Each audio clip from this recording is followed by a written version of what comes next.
زن شوهر میتونن که آلت همدیگر را لمس بکنن یا خیر؟ بسیار مهم، یک ضرورت است که باید بدانیم در اسلام شرم نیست دانستن قضایا. این سوال از امام ابو حنیفه شد. یا کسی نگه که والا چرا چنین سوالت مطرح کردید. کسی آمد نزد امام ابو حنیفه رحمت الله تعالی علیه، امام اعظم، کسی که امروز ما برش افتخار میکنیم، فخر میکنیم، از جمله دانشمندان بزرگ و انگشت شمار جهان اسلام. فرمود امام اگر خانمی آلت تناسلی همسرش لمس بکنه یا برعکس شوهر آلت تناسلی خانمش لمس بکنه، از نظر اسلام کدام ممنوعیتی هست؟ امام ابو حنیفه رحمت الله تعالی علیه فرمودن که نه تنها که ممنوعیتی نیست بلکه برش اجر هست، مشکلی نداره. یعنی از نظر اسلام به خاطر تحریکی تو جانب، به خاطر بهتر رابطه برقرار کردن، به خاطر بهتر به خواسته های همدیگر رسیدن، به خاطری که بس نیاز فطری انسان است. انسان نیاز داره که باید خواستش برآورده بشه، هر دو طرف. بنابراین از نظر اسلام این فتوای من نیست. بروید ببینید دانشمندان مثل ابن عثیمین، ابن باز، دانشمندای مثل ابو حنیفه، حتی امام ابو یوسف کسی آمد پیشش در مورد یک قدم پیشتر رفت، گفت اگر کسی بوسه بزند حالت تناسلی زن به شوهرم دیگر از نظر اسلام کدام ممنوعیتی است؟ خیر، کدام ممنوعیتی نمیبینیم ما.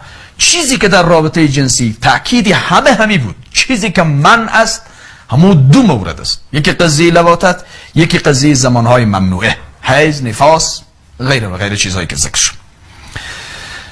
حتی مسئله دیگه من در ازی اضافه بکنم. یک کس آمد پیش یکی از صحابه گفت که اگر انسان در وقت جماع، در وقت حالت هیجانی تحریک آمیز سینه همسرش به اصطلاح بچوشد، شیر خانمش بخورد، آیا طلاق میشه یا خیر؟ کدام گناهی داره در این مورد یا نداره؟ او صحابه چون فقیه نبود برش گفت که بله ممکن طلاق بشه. یه آدم بسیار با ترس و لرز آمد نزد عبدالله ابن مسعود رضی الله تعالی عنه که نام او صحابه‌ای که ازش پرسان شده بود من فراموش کردم. پیش عبدالله ابن مسعود آمد فرمود که ای فقیه صحابه، ای عبدالله ابن مسعود، من چنین کاری را انجام دادم و فلان صحابه بریم گفته همسر طلاق میشه، آیا چی هست حکم اسلام در این مورد؟ حضرت عبدالله ابن مسعود رضی الله تعالی عنه آیت خواندن والوالدات یرضعن حولین کاملین لمن اراد ان یتم الرضاعه. مدت رضاعت یا شیرخوارگی در اسلام 2 سال تاکید شده که بنابر استدلال بعض از فقهای احناف میگن که 2.5 سال است.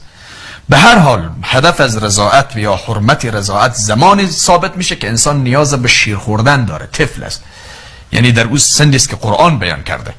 بنابراین برای مشکلی نیست، کدام گناهی هم نداره. هدفم اینجا سر ای است که جوانان ما حق دارن زن و شوهر از وجود همدیگر لذت ببرن، وجود همدیگر رو ببینن، او خواسته هایی که در ذهنشان پرورش میدن، فکر میکنن رویش، او رو همون استفاده حلالی که الله برایشان داده است او طریق استفاده بکنن، نه اینکه خدای ناکرده برن کار نامشروع بکنن و او خواسته های حلالش از کسی دیگری توقع داشته باشن. و توصیه من برای برادران و خواهران من است او کسایی که متأهلن تلاش بکنید، کوشش بکنید که به خواست همدیگر تن بدهید.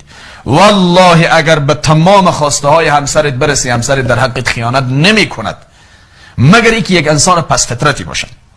و برعکس والله اگر به خواسته های خانومت برسی هرگز خانومت برات خیانت نمی کند.